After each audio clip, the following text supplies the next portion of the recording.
Blast finally returns to One Punch Man, thank God! He's finally back, we're moving, and this was a pretty much fully redrawn chapter with the ninjas, the Tanito versus Flash and Sonic. Blast coming in near the end, and they actually struggled here in this chapter. They buffed the Tanito quite a bit, especially this big guy. He was like a total beast. So we'll get into that in just a minute. First, couple notes. Take a look at this cover for the volume 33 of One Punch Man. My boy Saitama looks strong as hell. I love this art, just absolutely incredible. And we got some fan art here. This one done by Oilo515. I really like this picture of Saitama training Fubuki. I mean, I really like it, bro.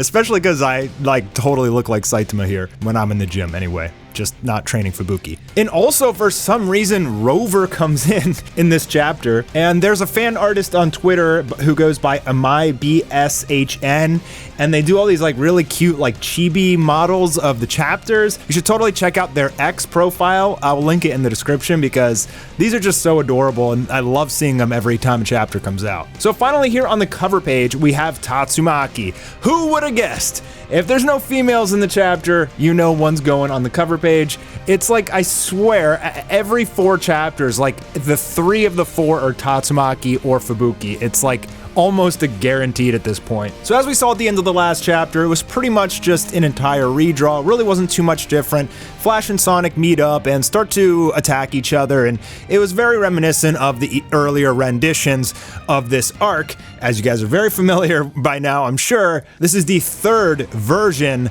of this ninja arc, and hopefully it's the last one. I really don't see how in any way Murata could actually redraw this again. I mean, I think fans are just leaving at that point. Whatever happens from here on out, Murata, please just keep going forward, dude.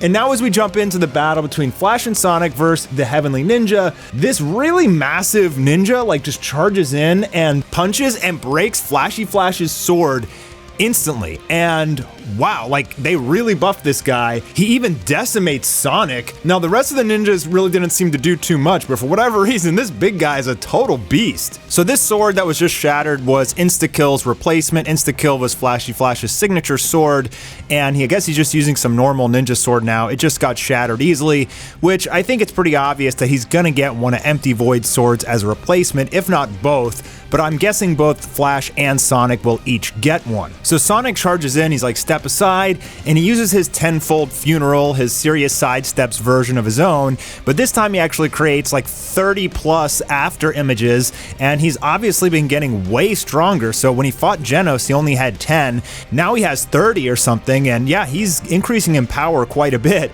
and this even takes Flash by surprise, but again, that big dude just comes in and smacks him right out of it. That's nothing, bro. This big guy is just insane. Bro, give him an arc. So Sonic was trying to blow all of them away with a sonic boom by making all those after images, but it just literally didn't do anything. Flashy Flash telling him that clones are not going to work here, but that's when Sonic throws Flashy Flash a sword, and I don't believe it's one of his own. It looks like while he was doing those after images, his real target was stealing a sword for Flashy Flash. So he literally put himself in jeopardy to get Flashy Flash a sword so that they could, do better in this battle. And Flash recognizes that, oh, I understand how you managed to survive until now. You're actually pretty smart. One of the ninjas even pissed off. My sword, you stole it from me. And then we get this crazy gun ninja. This guy is so weird, man. They just put this guy in the 3rd revision, and I guess he's just shooting bullets, and Flashy Flash just lightsaber deflecting all of them with his new sword. And then we get this kind of ideology battle between the two when they're talking about freedom and true value. So these Tanito think that they're in the right, and Sonic and Flash think that freedom to do as you wish is everything.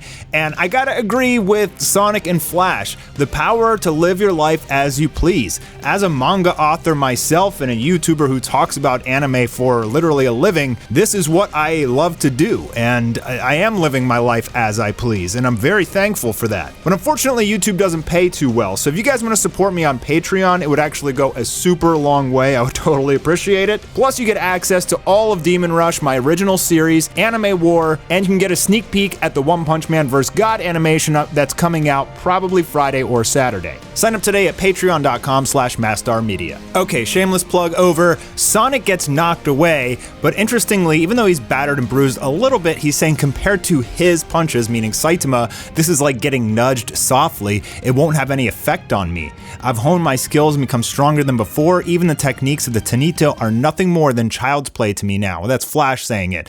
But essentially because they've fought against Saitama and seen what true power is, these guys are nothing to them. Flash is kind of questioning whether or not it's just a fantasy to be able to live life as you please, because there's always going to be outside forces putting pressure on you. Flash says something interesting. He says they've lived in such a constricted environment for so long they couldn't even grasp a true image of what freedom really is. And I think honestly this is Murata talking to the viewer. I've had a very similar experience in my life, basically working behind a desk from my entire 20s to finally breaking free from that like soul-sucking 9 to 5 or you drive home 2 hours in traffic and you just want to cry yourself to sleep, to becoming my own boss and gaining so much knowledge of the world and learning that like I had so much freedom all along, but putting so much pressure on myself to succeed that I created this prison in my own mind and I was like literally just beating myself up all the time. Murata is absolutely spiritual and he definitely adds elements to that throughout this series, and now that I've become spiritual, I'm picking up on all of it. So Blast finally arrives,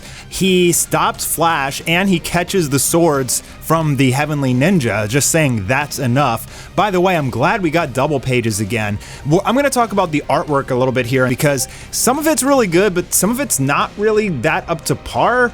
I'm wondering if he had like assistants do some of this work because it doesn't like feel 100% Murata to me. Let me know if that's just me or if you guys feel the same way too, because like some of this imagery, although it's good, it feels like super old Murata or something. For whatever reason, Blast doesn't want any of these Heavenly Ninja to die. I guess maybe he wants to get information out of them about Empty Void and God. And this is also the first time I guess Sonic has seen Blast because he says, what? Like didn't he go missing? Obviously Flash knows about Blast, you know, intervening and stuff, but not Sonic.